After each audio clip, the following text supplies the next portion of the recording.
How's it going, everybody? This is Sean Barnes, and I was on LinkedIn a little bit ago and started thinking about a post that I saw from a member of my team, and it resonated with me, so I wanted to create a quick video to kind of talk through my thoughts on this topic. And this topic is really finding your path and the importance of finding your path.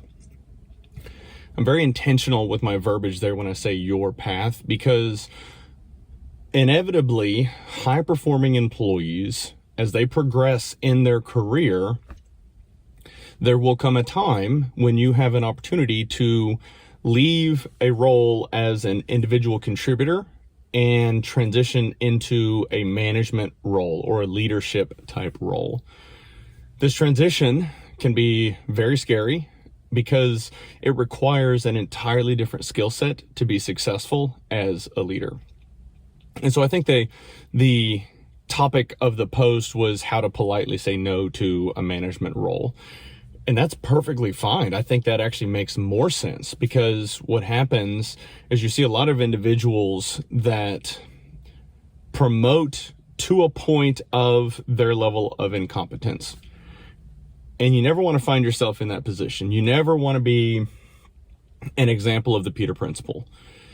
So when high-performing individuals find themselves at that point, it creates a challenge for them internally that they have to deal with of, hey, is this the path I want to go? Do I want to keep doing what I'm doing and having tangible outputs as an individual contributor, or transition into a leadership path and all of the ups and downs that come along with that?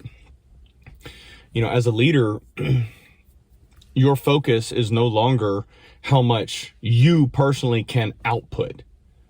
Your role transitions into that of a force multiplier. Your sole purpose is to ensure the success of everyone on your team and all of those around you. Again, that requires a different skill set, a different passion, and it's not for everybody. And that's perfectly okay. There is no wrong answer whenever you start thinking through, what does my future look like? What type of a role do I need to be in?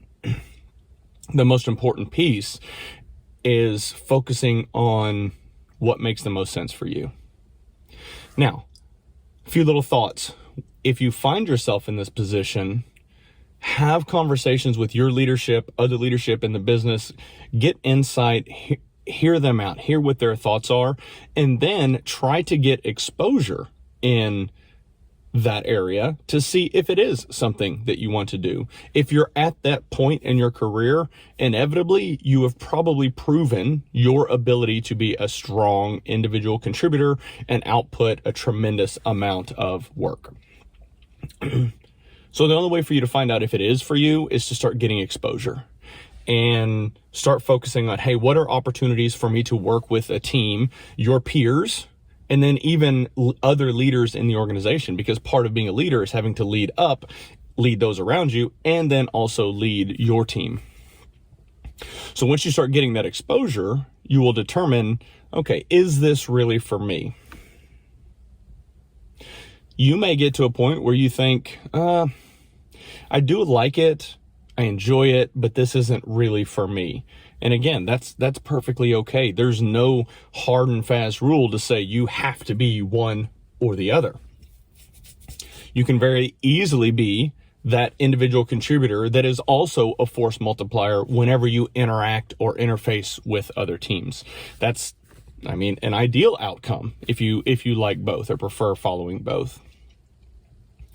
So again, focus on getting exposure in both arenas to see what makes the most sense for you. See what clicks and feels right for you. As long as you're following your passion, you will be successful. You will be happy. And take a little bit of time to appreciate where you're at. The fact that you actually have an opportunity like that speaks volumes. Something to think about.